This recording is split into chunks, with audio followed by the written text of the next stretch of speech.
Good morning to all of you. आज हम पढ़ेंगे DBMS में कुछ बेसिक क्वेरीज़ के बारे में।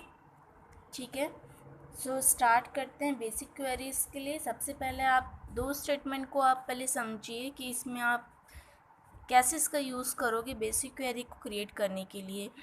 सबसे पहले आपका DDL stand for data definition language and DML is for data manipulation language.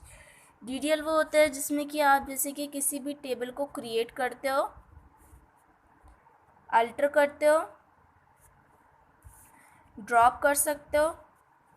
ठीक है, and DML stand for data manipulation language. इसमें आप इंसर्ट कर सकते हैं रो के अंदर, मतलब किसी भी डेटा जो है आपका उसके अंदर आप इंसर्ट कर रहे हो, रिट्रीव कर रहे हो डेटा को, या फिर कोई भी मॉडिफिकेशन हो रहा है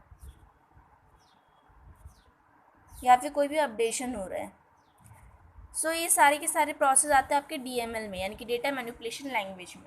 ठीक है, एंड जो बाकी है वो आपका टेबल में अगर कोई भी चेंजेस हो रहे हैं, टेबल क्रिएट कर रहे हो, टेबल में अल्टर कर रहे हो। ठीक है, अल्टर मीन्स किसी भी आप कॉलम को ऐड कर रहे हो, वहाँ पर ड्रॉप कर रहे हो टेबल में, पूरे टेबल को ही आपने ड्रॉप कर दिया, तो ये सारे चेंजेस परफॉर्म होंगे DDL के अंदर, यानी कि डेटा डेफिनेशन लैंग्वेज के अंदर। इसमें हम छोटा सा एक पार्ट पढ़ रहे हैं, वो है SQL, structured query language. It lets you access, आप कोई भी एक्सेस कर सकते हो इससे डेटा, एंड मैनिपुलेट डेटा को मैनिपुलेट कर सकते हैं। ठीक है, फॉर एग्जाम्पल जैसे कि मैंने किसी भी टेबल को क्रिएट करना है, बहुत सिंपल बेसिक क्वेरी के बारे में बता रही हूँ अभी फ़िलहाल। सो मैंने किसी भी टेबल को क्रिएट किया, तो मैं कैसे उसको क्रिएट करूँगी। मैंने कमांड लिखी क्रिएट, क्या करना है, एक टेबल क्रिएट करना है। सपोज़ मैंने एम्प्लॉयज़ नाम का एक टेबल क्रिएट कर दिया, तो ये हो गया मेरे टेबल का नेम। ठीक है, इसके अंदर मैंने फील्ड पास किए एम्प्लॉय ID, इसको मैंने डेटा टाइप दिया सपोज 10 का, कॉमा नेम, वैरकेर, अगेन इसका डेटा टाइप दे दिया मैंने 20 का साइज़ दे दिया, एड्रेस दे दिया सपोज, इसको अगेन वैरकेर दे दिया 20 इसका साइज़ दे दिया, बस इतना ही। ठीक है, और इसको बंद कर दिया यहाँ से। तो ये आपका सिंपली एक डेटा यहाँ पर टेबल आपका यहाँ पर क्रिएट हो जाएगा। पहले में आ जाएगा आपका एम्प्लॉय ID, ये आपका फर्स्ट कॉलम हो गया। सेकंड कॉलम में आ गया आपका नेम, थर्ड में आपने जो लिया है दैट इज़ एड्रेस। ठीक है, तो इस तरह से आपका टेबल क्रिएट हो गया एम्प्लॉयज़ नाम का। ठीक है, तो ये हो गया सिंपल, आप किसी भी टेबल को कैसे क्रिएट करते हो।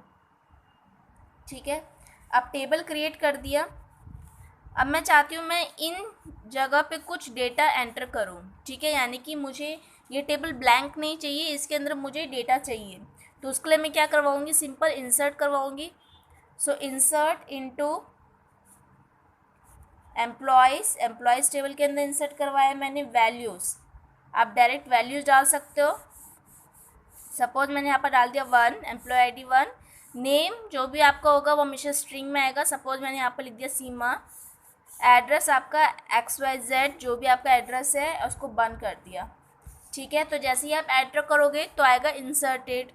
ठीक है, और यहाँ पर आपका डेटा यहाँ पर इंसर्ट हो जाएगा, एम्प्लॉय ID 1 हो जाएगा, यहाँ पर सीमा आ जाएगा, यहाँ पर XYZ आ जाएगा।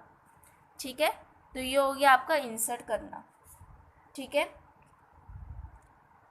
ओके। और एक होता है आपका, अगर सपोज मैं चाहती हूँ कि मैं यहाँ पर कुछ अपडेट करना चाहती हूँ, मैं चाहती हूँ यहाँ पर जो एड्रेस है XYZ की जगह यहाँ पर क्या आ जाए, मुंबई आ जाए, या फिर बॉम्बे आ जाए, या फिर कुछ भी आ जाए, गोवा आ जाए, यहाँ पर लिखा हुआ एड्रेस। ठीक है, सो उसके लिए मुझे क्या चलाना पड़ेगा, अपडेट चलाना पड़ेगा। सो अपडेट एम्प्लॉयज़ किसके ऊपर, एम्प्लॉय जो हमारा टेबल है उसके ऊपर सेट, मैंने सेट करनी है वैल्यू को।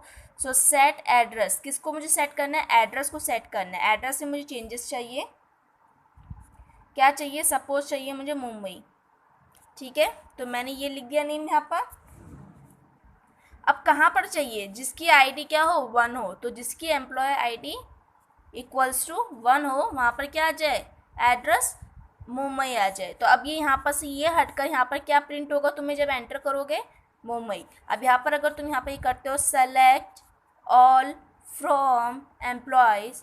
तो जैसे ही एम्प्लॉय टेबल से सारा डेटा फैच होकर आएगा तो तुम्हें सिर्फ ये नज़र आएगा कि यहाँ पर XYZ हट के क्या आ गया, मुंबई आ गया। ठीक है, तो दिस इज़ अपडेट। तो ये अपडेट कर दिया आपने टेबल को। ठीक है, नेक्स्ट मैं चलाती हूँ। जैसे कि मुझे चलाना है, मुझे 3 कॉलम नहीं चाहिए, मुझे ज़्यादा कॉलम चाहिए। सपोज मुझे एक सिग्नेचर नाम का भी एक कॉलम चाहिए कि हर एम्प्लॉय का सिग्नेचर भी साथ साथ होता रहे। ठीक है, तो उसके लिए मैंने एक सिग्नेचर नाम का एक कॉलम बनाना है। तो उसके लिए मैं क्या करूँगी, अल्टर चलाऊँगी, अल्टर टेबल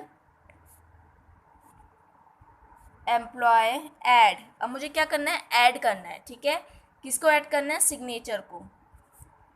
वेर कैर मैंने इसको दे दिया इसका डेटा टाइप, और उसका साइज दे दिया मैंने सपोज 20। ठीक है, तो अब ये सिग्नेचर नाम का कॉलम यहाँ पर ऐड होकर आपको दिखा देगा। अब यहाँ पर आप फिर से मारो सेलेक्ट ऑल फ्रॉम एम्प्लॉयज़। तो जैसे आप सेलेक्ट ऑल फ्रॉम एम्प्लॉयज़ करोगे तो यहाँ पर आपको जो सिग्नेचर नाम का जो कॉलम होगा वो भी ऐड होकर आपको शो कर देगा। ठीक है, सो बेसिक यही थी आज की क्वेरी। आज के लिए सिर्फ इतना ही कि आप कैसे आप टेबल क्रिएट करते हैं, कैसे आप इंसर्ट करते हैं, कैसे आप अपडेट करते हैं, कैसे सिलेक्ट करना है सब में से, कैसे आपने अल्टर करना है। ठीक है, सो ये आज आपकी बेसिक क्वेरीज थी। कल हम और बेसिक क्वेरीज लेकर आएंगे। ठीक है, so don't forget to subscribe my channel and please view and please like this video. If you want to do any comment so please type comment.